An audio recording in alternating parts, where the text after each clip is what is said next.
retrouve pour une nouvelle vidéo qui concerne les mythes qu'on peut entendre au sujet du Québec. Pour ceux qui ne nous connaissent pas, nous sommes Claire et Cyril. On habite au Québec depuis 2024 et on voulait faire un retour par rapport à certaines idées préconçues qu'on peut entendre et qu'on a peut-être même nous eues, mais qu'on aimerait bien déconstruire. Il faut aussi savoir que le marché de l'emploi n'est quand même pas le même qu'il y a quelques années en arrière, où effectivement trouver un emploi même si on n'était pas hyper à l'aise pendant l'entretien ou même si on n'avait pas un CV qui était très québécois, c'était un marché de l'emploi en plein essor, qui cherchait du monde, etc. C'est plus forcément le cas aujourd'hui, que ce soit dans les petits boulots comme dans les boulots, les travails un peu plus techniques. Euh, Il y a eu énormément d'immigration, il y a beaucoup moins de postes disponibles et le marché de l'emploi n'est plus ce qu'on pouvait peut-être trouver il y a quelques années. Je dirais que ça, c'est la première chose. Et deuxième chose, c'est aussi qu'en tant qu'immigrant, on s'attend à retrouver le même statut social, statut d'emploi, alors que finalement, Des fois, il faut accepter de redescendre d'un poste. Vous étiez cadre, vous allez être adjoint ou technicien, par exemple, technicien pour faire vos preuves, parce sur le que marché voilà, québécois, québécois, pour à nouveau pouvoir prétendre à postuler à ce poste ouais. peut-être dans 1 ou 2 ans. Et Et ça paraît assez logique puisque les intitulés de poste ne sont pas les mêmes de la France au Québec. les diplômes sont des Euh, fois pas tout à fait les mêmes. Il faut une reconnaissance de diplôme pour pouvoir travailler. Et les formations en elles-mêmes ne sont pas forcément identiques. Ouais. Une formation dans tel domaine en France n'est peut-être pas totalement identique à ce qu'on attend ici au Québec. Donc, il faut faire ses preuves. Et je dirais que le marché de l'emploi un petit peu tendu, plus le fait qu'on vienne de l'étranger, font qu'actuellement, si vous arrivez au Québec, donnez-vous quand même du temps pour prévoyez du temps pour trouver un emploi. Ne vous dites pas que la semaine d'après, vous aurez un emploi. Je ne dis pas que c'est une vérité absolue, Non. mais en fonction de la période à laquelle vous arrivez, parce qu'il y a des Surtout, il y périodes a qui des sont périodes creuses. creuses, voilà, de décembre à avril, mai. Le Québec, pas fonctionne au ralenti, mais les entreprises, il y a moins d'activité dans la période hivernale. Donc, des fois, ils recrutent pas, ou des fois, il y a des entreprises qui recrutent juste des saisonniers. Ils vont recruter des postes Temporaires en de fait. temporaires de mars à novembre où il y a de l'activité, et l'hiver, C'est beaucoup plus creux. c'est beaucoup plus creux. Bah, ils disent aux gens, bah, vous reprendra que l'année prochaine, quoi. Il y a Donc des c'est permanents et des temporaires dans les entreprises. donc c'est vraiment quelque chose auquel il faut être préparé quand on arrive ici et ne pas se dire que c'est un Eldorado, que vous allez trouver forcément du travail la semaine qui suit, au même niveau que vous étiez, au même salaire que vous étiez, voire plus. C'est pas forcément la réalité actuelle. Donc non, aujourd'hui au Canada, en tout cas au Québec, ce n'est pas euh, hyper facile de trouver un emploi et c'est pas le plein emploi comme ça a pu être il y a quelques années en arrière. Mm. Deuxième mythe, au Québec, on parle unique franc-français, donc ne pas parler une autre langue n'est pas forcément une difficulté.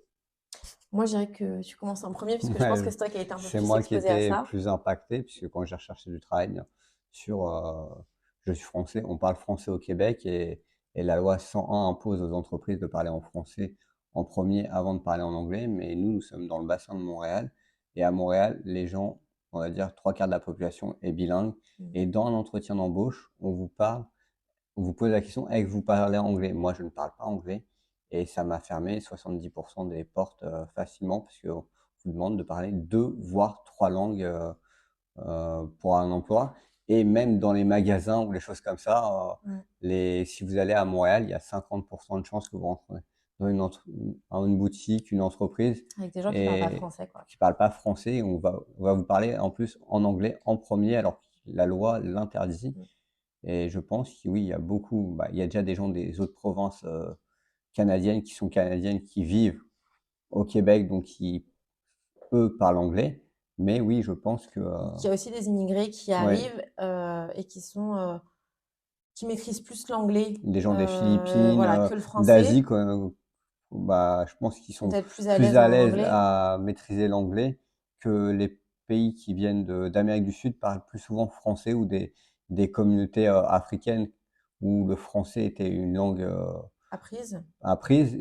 Oui, eux parlent français, mais toutes les autres pays et les autres immigrants parleront anglais. Et comme Montréal est très, très cosmopolite, vous avez beaucoup de chance de gens, et ça ne posera pas de problème. Moi, j'avais un collègue, il était philippin, ça faisait 26 ans qu'il était au Québec, il parlait un tout petit peu français. Il dit: «Le français ne m'a jamais posé problème. Ça, Ça fait 26 ans que je suis ça là». va hérisser les Québécois, mais ça reste que c'est une réalité. Voilà, et partout où je vais, je peux parler en anglais et parler en français n'est pas un problème pour moi. Mmh. C'est-à-dire ne pas parler Ne pas français n'est parler pas un français n'est pas problème. un problème. Et c'est quelque chose qui a fait scandale il y a quelques années en arrière, puisqu'un politicien avait expliqué que ça faisait, je sais plus, 20 ans peut-être, qu'il vivait à Montréal, et qu'il avait toujours vécu en anglais et que ça n'avait jamais été un problème. Et la réalité actuelle, c'est que le monde anglophone est bien plus présent à Montréal et dans le Grand Montréal, parce qu'on est quand même pas tout à côté de Montréal et on est quand même très impacté, notamment dans nos travails. L'anglais est Et extrêmement les présent. jeunes parlent beaucoup plus Mm. facilement anglais dans la vie de tous les jours que français. Nous, Ouais. on a une fille de 14 ans qui Elle est en secondaire 3. maîtrise un Elle peu se débrouille l'anglais, bien en elle- anglais pour le comprendre. mais C'est plus difficile de le parler. voilà. Et pour avoir des interactions avec ses copines, elle Ouais, a des copines qui ne parlent qu'en anglais, alors ouais. que leur langue Alors qu'elle est dans une école maternelle, francophone, leur langue hein, maternelle est le français. Mais entre elles, elles ne parlent que anglais. ou avec beaucoup d'anglais dans les D'anglicisme. phrases. Ouais. Alors, oui, je ne sais pas si on peut dire anglicisme, en tout cas des mots anglais ou des Voilà. phrases anglaises pardon, dans leurs échanges. Donc c'est vraiment une réalité. Je pense que je ne veux pas parler pour le reste de la province, mais je pense que c'est probablement moins vrai si vous êtes vers Québec ou dans n'importe quelle autre région. Concernant l'anglais. Maintenant, si vous visez Montréal et le Grand Montréal, l'anglais est vraiment Et quelque les gens chose. sont complètement bilingues, donc je vais pas dire qu'ils font du franglais, mais des fois les gens switchent Ouais. parce qu'il est plus facile d'une expression, ça amène à une phrase, et la personne switch avec une expression, continue l'autre phrase en anglais, et après, quand c'est des gens comme moi qui ne sont pas bilingues, s'aperçoivent que ma tête est bizarre. Ah oui, c'est vrai que tu parles pas anglais. Et ils avaient switché en anglais sans s'en rendre compte, Mm. continuer la conversation Donc, c'est pas du tout une critique, mais c'est vraiment une et me dire, réalité. ah oui, c'est vrai que toi tu parles pas anglais. Ouais, c'est vraiment une réalité Et qu'il faut avoir en tête si vous souhaitez venir sur Montréal ou le Grand Montréal. L'anglais reste quand même vraiment important dans la vie de tous les jours, encore plus au travail. Maintenant, vous pouvez trouver des travails complètement francophones, hein. On ne dit pas que ça n'existe pas. Mais ça reste que dans la plupart dans le commerce, du travail, quand vous êtes face à ouais, un client, ouais. des patients, dès que vous êtes en rapport avec des usagers, en fait, l'anglais va être demandé. Si ce n'est une troisième langue. Parce qu'il Ouais. a eu le cas pour un travail, on lui demandait s'il pouvait parler trois langues, donc Ouais, parce l'espagnol, l'anglais et le français. il y avait une grosse communauté espagnole Hispanique. dans cette communauté, dans cette localité-là. Et on m'a dit, il y a 15% des ventes qui se font en espagnol, donc il faut parler 3 langues couramment. Voilà, donc ça sur la rive sud. Pour un métier qui n'était pas C'était un très métier payant, quoi. en rapport avec, avec La les clients, vente, mais ce n'était pas forcément un métier très haut placé. Et pourtant, il fallait être trilingue. Donc, c'est vraiment une réalité ici. Il ne faut pas se dire parce que la province est francophone, me contenter du français, ça va le faire. Si vous venez dans le bassin de Montréal, ouais, c'est vraiment quelque chose sur lequel il faut travailler. Après, il existe des ressources pour avoir des cours d'anglais, parfois même gratuitement. Donc, c'est vraiment quelque chose sur lequel il faut que vous penchiez pardon, si vous n'êtes pas très à l'aise avec l'anglais. Troisième mythe, c'est quelque chose que moi j'ai particulièrement entendu. Je ne sais pas si c'était ton cas, mais quand j'ai annoncé qu'on partait au Québec, oui, pas les mal idées de reçues, gens ouais. nous disaient: Ah, c'est un petit bout de France en Amérique. Non, le Québec n'est pas du tout un petit bout de France en Amérique. Si on devait définir le Québec, au-delà du fait d'être le Québec en lui-même, hein, il Voilà. a bien sûr son identité, Quand les gens disent on est cousins très éloigné avec de la langue voilà, peut-être, mais c'est peut-être tout. de la langue, mais du reste, c'est plus On est en Amérique du des Nord. Québécois en Amérique du Nord, c'est-à-dire des francophones en Amérique du Nord, que des Français en Amérique du Nord. Pas du tout. Que ce soit dans la vie de tous les jours. Mm. Il y a énormément de choses qui sont différentes par rapport à la France, que ce soit les horaires, les noms des moments de la journée, le souper, le dîner, etc. Puisque le dîner, c'est le moment ce qu'on appelle nous le déjeuner, le souper, c'est le dîner. Les heures des Les repas, heures des repas, ils sont vraiment le calqués mode de sur le vie, mode de voilà, vie américain. nord-américain, avec un repas qui peut être à 17h30 le Et se soir. lever très tôt le matin, Ouais, partir au travail à 5 heures du matin, une pause déjeuner qui n'est pas la nôtre, 20 minutes, 20 voilà, minutes, devant pas une heure l'ordinateur, de pause le midi, le pause dîner d'ailleurs, pause puisqu'on dit dîner. dîner. Et Ou des fois, pour le midi, on hein. se comprend pas pour céduler un rendez-vous, Ouais. mais Donc, il y a ça. Je dirais aussi la façon d'être dans la vie de tous les jours. Ils ont beaucoup plus facilement, alors je ne sais pas si c'est un équivalent français, mais ce qu'on appelle le small talk aux États-Unis, c'est-à-dire le fait d'avoir des petits bavardages.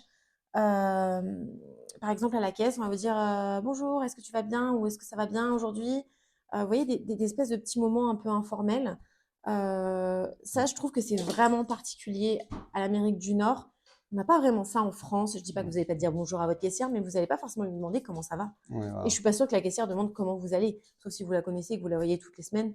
Peut-être que là, elle vous le demandera, mais là, c'est vraiment qu'elle vous connaisse ou qu'elle vous connaisse pas, la personne va vous dire comment ça va bien aujourd'hui, quelle que soit la personne à qui vous allez parler. Et puis il y a des espèces de, ouais, de petits échanges un peu informels. Je pense qu'il y a aussi ce côté beaucoup plus accueillant et c'est pour ça qu'on a souvent alors c'est pas un mythe, mais je dirais une idée reçue. Enfin, c'est pas une idée reçue parce que ça fait négatif, mais on se dit souvent, ah, les Québécois sont très gentils. Je pense qu'ils ont surtout une façon d'être un peu comme les Américains, c'est-à-dire d'accueillir, d'être enjoués, etc. Maintenant, il ne faut pas confondre ça avec de l'amitié, par exemple.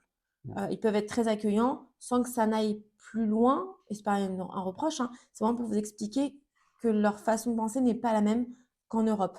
Pareil, on en parlait avec des amis hier, avoir des collègues ici, je sais qu'en France, c'est souvent que vous avez des collègues, puis au fur et à mesure du temps, ça peut devenir des amis, des gens avec qui vous faites des choses en dehors du travail, etc.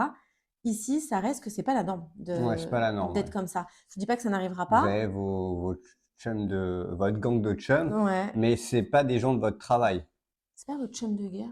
vos chums de Je gars. sais On plus sait trop. plus. On n'est pas Voilà. très fort dans cette expression. Je vous avoue que pour nous, c'est un peu mélangeant, les chums de gars, gang de gars, gang de chums.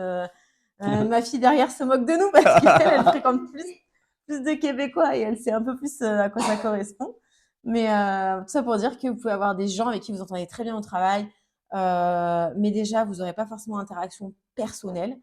On ne vous demandera pas, par exemple, un truc qui est typique de la France, moi je trouve, quand vous arrivez dans une nouvelle société, c'est ah, comment tu t'appelles? Est-ce que tu as des enfants? Est-ce que tu es Ouais, marié? la vie privée s'arrête Voilà, bon, quand vous tu rentrez. viens d'où? Peu importe. Ici, on va vous Ouais. dire bonjour, on va s'intéresser à ce que vous êtes en tant que travailleur, c'est-à-dire, ok, tu as fait quoi comme étude? D'accord. Enfin, vous avez travaillé où avant? Jamais de questions personnelles au départ. Ouais. C'est vraiment complètement différent et la dynamique de groupe au travail est quand même assez différente. Euh, donc ça fait partie des choses qui sont quand même assez Et différentes puis dans le. le mode de vie Ouais. ici, comme on dit, on a une carte de crédit. Mm. Et utiliser une carte de crédit pour vivre à crédit, pas vivre à crédit, mais bon, Si, c'est ça, vivre vivre à à crédit, crédit c'est normal puisque pour faire ça. augmenter votre Ouais. code de crédit parce que C'est sinon, encouragé, c'est le but ici. voilà, sinon ça, vous n'avez pas pour un bailleur, vous n'avez pas de code de crédit, c'est pas bon. Pour acheter une voiture, vous avez petite code de crédit parce que vous faites jamais fonctionner votre carte, donc on va vous prêter moins. Pour une maison, n'en parlons pas. Donc il faut vivre, Donc c'est normal de vivre à voilà. crédit, ce qui en tant qu'Européen peut paraître un peu surprenant. Et juste pour vous raconter une petite anecdote avec des amis québécois, je ne sais plus exactement ce qu'ils nous posaient comme On parlait de question. découvert Et autorisé ou de voilà. choses comme ça. Et Et elle nous je demande, dis, si tu achètes une nouvelle télé, ouais. ça veut dire qu'il faut que tu aies Il faut 3 000 $ sur ton compte Il pour dit par payer la exemple, télé. si la télé coûte 3 000 $, il faut que tu aies les 3 000 $ sur ton compte. Tu veux pas l'acheter sinon? Eh bien oui. Bah oui. Donc au moins à la fin du mois, si vous avez un débit différé, mais oui. Donc vous voyez, c'est vraiment une façon de vivre qui est complètement différente. Et je dirais au-delà de ça, tout le rapport à la maison, la voiture est quand même très différent de la Ouais. France. Au loisir, je trouve que c'est complètement différent de la France. Les loisirs, Une l'investissement place dans les importante. loisirs est vraiment, vraiment important.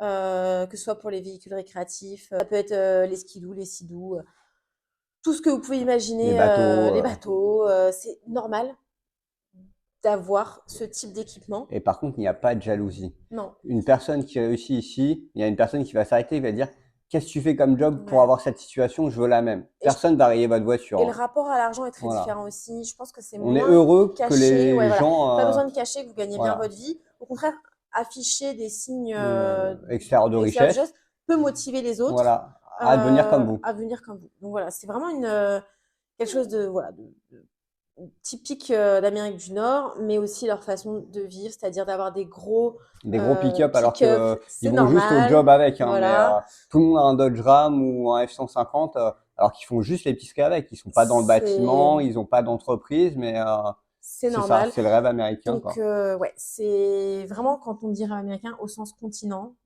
du Nord en tout cas, parce qu'on peut parler de l'Amérique du Sud, mais c'est vraiment le typique de ce qu'on peut voir. Beaucoup plus, ça se rapproche beaucoup plus de ce qu'on peut voir dans les films et les séries américaines. de ce qu'on vit par rapport à ce qu'on vit en Europe. C'est vraiment complètement différent. Donc, c'est absolument pas un bout de la France. Les habitudes alimentaires aussi. Oui, les habitudes alimentaires sont. C'est beaucoup, par exemple, ils sont très habitués à avoir des snacks toute la journée, des petits snacks, voilà, des petits encas à manger toute la journée, notamment les enfants. Et ça se voit au primaire, puisqu'on doit leur mettre un petit, alors moi j'appelle ça un goûter, mais c'est un snack pour le matin. Il faut qu'ils aient un snack aussi pour l'après-midi, alors qu'ils finissent quand même tôt. Ouais. Et à l'inverse Ils goûtent de pas. nous, il n'y a pas de goûter. Par exemple, ma fille avait invité des amis après l'école. Elles n'ont pas goûté. Par contre, à 17h30, on a dîné, passe à enfin on a table. soupé en Voilà. l'occurrence, mais elles n'ont pas goûté. Voilà, elles prennent un petit snack, mais pas un goûter comme on l'entend en tant que français. C'est plein de petites choses comme ça où vraiment vous sentez que c'est pas un petit bout de la France au Québec et c'est pas des cousins éloignés. Ils ont leur propre Mode de culture, vie, leur culture. Voilà. leur mode de vie, mais c'est quand même plus proche de ce qu'on peut connaître aux États-Unis que ce qu'on connaît nous en Europe en tout cas. Voilà. Si on compare, c'est comme si un Français se comparait à un Belge. C'est à peu près Ouais, le même mode de vie, c'est le vraiment même ça. environnement, le même continent. Bah là, c'est Même comme s'il y a si, différence de langage, voilà. etc., ça reste le même type Mais de vie. voilà, c'est Ou pour en ça que Suisse ou en luxembourgeois, peu les importe. Canadiens sont proches des États-Unis, donc Leur mode de vie leur ressemble mode quand est même beaucoup plus plus aux aux Américains que Américains qu'à l'Europe. Pas du tout à l'Europe, voilà. même, je dirais. C'est Quatrième quand mythe, ça serait de dire oh, l'hiver, ils ont l'habitude ici, on va s'y faire. Moi, je dirais que 6 mois d'hiver. voilà, déjà l'hiver est long, je pense que tout le monde le sait, mais surtout, ça quand même demande des habitudes qui sont extrêmement différentes de ce que nous, on connaissait en France en habitant en Île-de-France et qui impactent votre vie de tous les jours. On va prendre un exemple. Alors, pour le coup, on n'est pas concerné. Si vous avez des enfants petits, par exemple, euh, Les habits. les habiller, les changer, parce que vous allez retrouver vos enfants trempés de la tête aux pieds le soir du fait qu'ils se jettent dans la neige en Sachant attendant le bus. qu'ici, il faut une combinaison complète pour aller à l'école, sinon ils n'autorisent pas Ouais. l'enfant à rentrer à l'école, quoi. Voilà, les bottes de Avec des neige, bottes de etc., neige, des mitaines, etc. des Mais vous chaussures, pouvez être sûr changer des chaussures à l'intérieur de. Vous pouvez être sûr que vous avez besoin d'une deuxième paire de chaussures ou d'un équipement qui vous sèche les chaussures, d'une deuxième combinaison, etc. Donc c'est quand même impactant pour les enfants, mais aussi pour votre vie de tous les jours, c'est-à-dire qu'il peut neiger un petit peu tous les jours. C'est pas ce qu'on a eu l'hiver dernier, mais c'est ce qu'on a eu cet hiver. Moi, je trouve qu'on a eu beaucoup de petites neiges, bon, des plus grosses neiges aussi, hein. Mais Bah, vous ça, êtes un peu en retard le matin pour aller ouais. au Vous pouvez travail, pas partir comme ça en mais deux-deux. n'oubliez pas qu'il faut démarrer votre voiture pour la Ouais, dégeler et il faut passer 5 à 10 minutes à enlever toute la neige puisqu'on a c'est interdiction obligatoire. de rouler pour Avec, éviter qu'il y ait des plaques de neige qui mm, partent sur les autres usagers de la route. Il faut déneiger sa voiture avant de partir. c'est Donc, obligatoire. c'est Mine de 10 rien, 10 minutes tous les matins. ouais, mis bout à bout, là, le fait de dégivrer et de nettoyer la voiture, Si vous n'avez etc., pas de comptez bien 10 déneigeur, minutes. votre allée Mm. et devant chez vous, c'est 10 minutes aussi à passer avec la pelle. Au moins pour déneiger Voilà. le plus gros. Donc ça veut dire qu'il faut le faire régulièrement si vous avez de la neige régulièrement. Cette année, je l'ai fait extrêmement régulièrement. Plusieurs fois par jour, des fois. Ouais, parfois plusieurs fois par jour en fonction de ce qui tombait. Vous arrêtez pour faire vos courses pour l'épicerie Ouais. au supermarché. Vous passez une demi-heure, trois quarts d'heure. Vous êtes obligé de redéneiger votre voiture parce que si ça se trouve, il a neigé 5 ou 6 centimètres sur votre voiture. Ça veut dire aussi penser à changer ses pneus Oui. pour toutes les saisons. Enfin, Les pour toutes les pneus saisons, hiver pour sont hiver-été, obligatoires pardon. ici à partir du Donc 1er décembre. anticiper et pas se retrouver au 1er décembre avec vos pneus été parce que bah, déjà, un, c'est dangereux, deux, c'est Souvent, interdit. il y a un mois de délai pour la Mm. pose des pneus. C'est Ouais. Bah, tout le toute une Québec région qui tourne, change quoi. de pneus. Donc voilà, il faut aussi prendre à l'avance. Acheter les bons pneus aussi. Et autant on peut avoir énormément de soleil comme aujourd'hui, comme on a eu au mois de janvier, autant il peut faire très très froid. Et effectivement, ben, oui, vous pouvez sortir. Et nous, on aime bien Ouais. sortir l'hiver, c'est pas un frein. Ça reste que ça demande quand même de vraiment s'équiper parce qu'on peut vraiment avoir froid. Pour l'avoir vécu l'année dernière, quand on est allé à Québec, où il faisait moins 25, je crois, Mm. quand on est allé, je peux vous dire qu'au bout d'une heure, vous avez froid. Vous avez beau vous être équipé, avoir mis des couches, etc., vous avez froid. Et ça veut dire anticiper les activités et réfléchir à ces activités en fonction de la météo. Ça veut dire aussi tous les jours regarder, est-ce qu'il y a une tempête de neige de prévue? Est-ce qu'il y a du verglas de prévu? Est-ce Suivant où vous selon ce en que vous avez. avez besoin de faire. Même si moi, on m'avait prévenu, même si tu pars au travail, mets une couverture dans ta voiture, mets un blouson chaud, parce que Même si tu as un quart d'heure, hein, à si 15 tu tombes minutes. en panne, Mmh. bah, ton moteur ne fonctionne pas et j'ai eu le cas parce que en fait, la route était tellement verglacée, il y avait déjà 2 camions de pompiers en travers, 4 voitures, et j'ai voulu faire demi-tour quand le pompier m'a dit de faire demi-tour. Bah, ma voiture a glissé, j'ai été sur le bas-côté comme Donc tout le comme ça, monde. vous voyez, la voiture Voilà, était penchée. donc obligé d'attendre la dépanneuse, bah, 3 heures et demie où votre moteur ne tourne pas parce que, votre voiture est de travers, donc l'essence n'arrive plus et j'avais pas de couverture sur ça. J'ai dû monter dans la voiture de police pendant 3 heures et demie à l'arrière À en l'arrière. parce que, je pouvais plus laisser tourner mon moteur et Mmh. on m'avait dit: «Prends une couverture de survie ou des couvertures, même si tu es à 10 minutes de chez toi, Mmh. quand il fait -20 et que ton moteur est arrêté, ça peut être, vite critique, quoi». Parce que Ouais. moi, j'étais parti sans gants, juste avec mon manteau d'hiver en me disant: «Je vais au travail, c'est pas grave, je suis à 15 minutes». Mauvaise idée. Mauvaise idée. Donc c'est vrai que l'hiver, c'est oui, ils sont habitués ici, mais il faut vous dire que nous, on n'est pas habitués quand on arrive. Donc il y a quand même plein de Il choses y a qu'il des faut codes qu'on n'a pas. anticiper. Ouais, Savoir conduire sur la neige, c'est quand même pas, forcément aisé pour tout le monde au départ. Nous, on n'a jamais connu trop la neige, en Île-de-France. ouais, donc Faut quand même s'y faire, prendre ses marques. prendre ses marques, surtout quand il y a les changements de saison, quand il y a la slush, vous savez, ça glisse un petit peu. Le verglas était vraiment difficile parce que c'est pas le petit verglas. Mmh. Heu, C'est 3-4 centimètres sur la route, hein, de pour vous vrai dire, de glace. l'année dernière, quand il y a eu un des premiers Givre, givres on de a gratté, l'année, le on a pare-brise. gratté un demi-millimètre. On s'est dit: «Ah, il y avait du Ah, verglas il y ce a du matin». verglas ce matin. Il a dit C'est pas ça à du ses verglas ça. collègues. C'est pas du verglas. Le verglas, c'est quand tu as 3 centimètres sur ton pare-brise de Ouais. givre et là, tu Et verras là, c'est quoi. pour gratter, là, c'est 20 minutes hein, pour Là gratter. là, Hein. ouais, vous attendez que Ouais, ça dégivre un peu, parce que sinon vous pouvez pas le gratter, hein. c'est impossible. C'est une épaisseur, C'est une c'est un épaisseur truc de comme vitre, quoi. ça, c'est impressionnant. Donc voilà, ça reste que oui, ils ont l'habitude de l'hiver. Nous, non, parce qu'on vient d'arriver, on est immigrants. Et ça demande quand même des ajustements. Il faut quand même être un minimum préparé, anticiper, plein de petites choses. Changer de vêtements quand vous êtes au travail, parce que Ouais. les gens qui aiment les belles voitures ou les beaux vêtements. Mmh. Le matin, vous déneigez votre voiture avec, tout ce qui est, le sel, Calcium, calcium, tout etc. ça. Si vous touchez votre manteau ou votre pantalon touche à votre voiture, Ça vous êtes devient tout tout blanc. blanc, dégoûtant. Vous Hein. avez beau frotter, c'est Ouais. sale. Vous avez affaire dans le commerce, vous devez être en costume. Non, vous partez avec des habits normaux, vous changez au travail pour être, Au moins le bas, au quoi. bas pour, présentable devant les clients, quoi. Sinon, votre manteau, c'est pareil, votre manteau, Ouais. il est, Il peut vite être sale. vous voulez avoir une voiture propre, bah, les gens qui aiment avoir une voiture propre, C'est vous pas oubliez. ouais, Au bout de 3 franchement, jours, elle est sale et vous allez vous dire: «Non, mais je vais la laver». Non, vous vraiment vous allez au mmh, lave-auto, il fait, -15, bah, le lave-auto ne fonctionne pas. ouais, quand il Donc fait trop froid, votre voiture pendant 3 semaines, elle peut rester sale, quoi. très, très sale. Très sale. Voilà. Donc ouais, c'est vraiment une vie, qui est très différente l'hiver et je pense qu'il ne faut pas se voiler la face. Il faut quand même bien se préparer, bien y penser, choisir les bons vêtements et c'est pas parce que c'est cher que c'est mieux au niveau des vêtements. Non, Renseignez-vous, les Québécois, ils ont, des bonnes adresses, où vous pouvez trouver des bons vêtements sans non plus vous ruiner. Allez acheter un Canada Goose qui est pas forcément adapté en plus pour ici. Donc voilà, c'est quand même un voilà, oui l'hiver, alors ils ont l'habitude, super, mais nous non. Donc vraiment préparez-vous, c'est et quand même par un grand contre, morceau. il faut pas vous fermer des portes.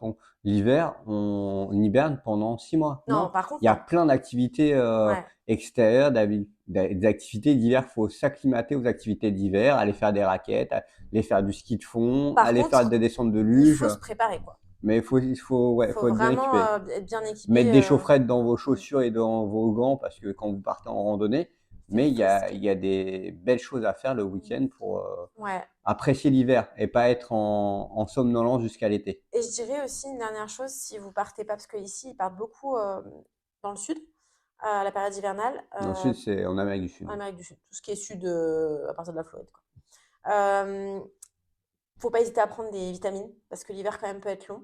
Alors il y a des périodes où il y a pas mal d'ensoleillement, mais bah, on n'en profite pas de la même façon que, peut-être en Europe et La nuit tombe tôt aussi. la nuit tombe À tôt aussi, 16h30, c'est vrai. 16h15, il fait nuit, Ouais, en plein hiver, en plein c'est hiver. 16h15. Voilà. Il commence vraiment à faire Donc le sombre. manque de luminosité, Peut, vraiment impacter si donc vous faut partez le matin pas tôt, hésiter il fait quoi. nuit, vous sortez du travail à 17h, il fait nuit, Mmh le manque de soleil peut impacter. et je trouve que ça impacte plus, pourtant moi je trouvais ça très lumineux, hein, l'hiver ici, mais je trouve que comme il est long, vraiment prendre des vitamines, là, on les a commencé dès le début de l'hiver et je trouve que c'est quand même une bonne chose Ouais.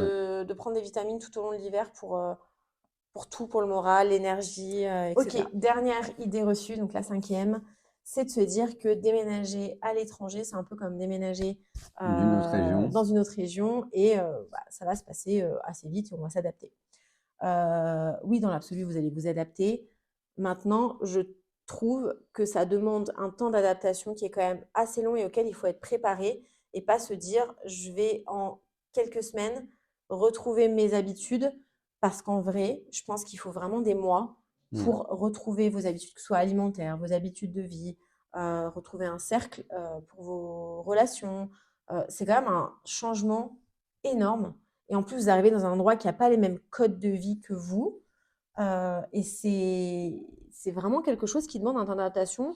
Moi, je dirais que pour avoir l'impression de vivre ici, même au bout de 18 mois, parfois, je me dis qu'on n'est pas complètement Ouais. adapté à ici et qu'on a encore une marge d'évolution. L'adaptation, c'est quand même une sacrée étape à passer.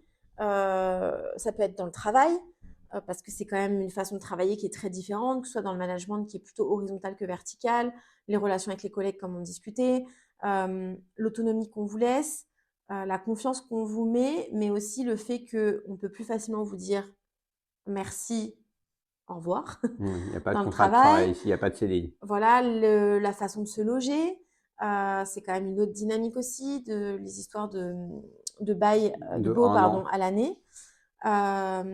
Et puis bah, les enfants, le rythme de l'école. Moi, je trouve que il faut vraiment se laisser du temps. Même pour une famille, que chaque personne de la famille prenne sa place, parce que Ouais. des fois, il y a un conjoint ou un enfant qui s'est pas bien adapté et puis il faut Ou qui met plus de l'accompagner, temps tout qui met simplement à plus de temps. s'adapter. Les autres vont peut-être pas comprendre: «Mais pourquoi tu Mm. comprends pas? Pourquoi tu t'adaptes pas? Nous, on a réussi», et faut y aller en douceur et accompagner Ouais. chaque personne de la famille à son rythme. Et ne vous dites pas, voilà, en quelques semaines, je vais prendre un mois de congé et je serai bien installée dans ma vie. Moi, je pense qu'il faut des mois et des mois pour, Sans compter les papiers oui, administratifs. voilà, sans compter en plus la partie administrative qui pèse quand même sur Ouais, l'installation. ce Ça vous tout demande dépend beaucoup quel type, d'énergie, d'immigration vous avez aussi. oui aussi, mais déjà même au début, quand tu viens Ouais, voilà. d'installer, c'est quand même beaucoup d'énergie de comprendre comment fonctionne le système bancaire, comment fonctionnent les papiers pour l'immigration, pour la Système de RAMQ, santé, comment fonctionne le système de santé, comment fonctionnent les inscriptions, je sais pas moi, dans les écoles par les exemple. bus Les scolaires. bus scolaires, c'est quand même un très particulier, comment ça, enfin particulier, c'est un fonctionnement particulier qu'il faut connaître. Voilà, toute cette partie-là au départ est quand même très très chronophage. Si en plus vous cherchez une voiture, c'est pas du tout la même façon d'appréhender le monde de l'automobile. Moi, j'ai trouvé que le premier mois, honnêtement, Mmh. alors que quand on a déménagé dans une autre région, au bout d'un mois, on commençait à avoir déjà des petites Ouais, habitudes, voilà, c'est ça. etc. Au bout d'un mois, pour moi, j'avais l'impression d'être arrivée la veille, Ouais. honnêtement. Voilà, plein de choses qui sont quand même assez, qui vous demandent de vous adapter. Et en plus, au-delà de vous adapter à votre vie, vous allez devoir vous adapter au fil des saisons, puisque la vie est tellement différente Mmh. quand vous Ouais. arrivez en été, puis quand vous passez en hiver, si vous voulez profiter de l'automne. C'est vrai, il faut bien une bonne année d'avoir fait toutes les saisons pour être Mmh. déjà un peu plus à l'aise dans votre vie et vous dire: «OK, Toutes les saisons, vous avez, un ordre d'idée comment ça se passe? ouais, c'est un sacré changement pour tout le monde». Il faut se laisser le temps et pas se dire: «Voilà, en un mois, 2 mois, je serai bien installé». Non, ça demande du temps. Est-ce que tu avais quelque chose à rajouter ou tu penses qu'on a fait le tour, sur les mythes, Non, je pense. Il y en a toujours, il y a toujours des mmh, idées, reçues? Je reçues. pense qu'il faut Même s nous encore, on a encore ouais, je pense des qu'on a barrières des à casser, des ouais. choses, des choses, Qui sont encore un peu inconnus pour nous, voilà. donc on a forcément des idées reçues là-dessus. Et je dirais qu'il faut vous laisser le temps. Hem, il faut quand même être ouvert d'esprit et ne pas chercher tout à comparer avec la France, Sans oublier sa culture. sans oublier sa culture. Ça ne veut pas forcément dire qu'on oublie sa culture, mais juste venir en se disant: Je ne «Je vais connais pas. découvrir une autre Voilà. culture, une autre façon de Je vivre». ne sais pas faire, je vais apprendre. Il faut rester ouvert d'esprit et ne pas vous mettre trop d'attentes en tête, c'est comme ça que ce sera le plus simple pour vous de vous adapter. Découvrir jour à jour. En tout cas, j'espère que cette vidéo vous aura plu. N'hésitez pas, à vous abonner, si vous voulez découvrir plus de vidéos avec nous et puis on vous dit à la prochaine fois. Salut, salut! Bye.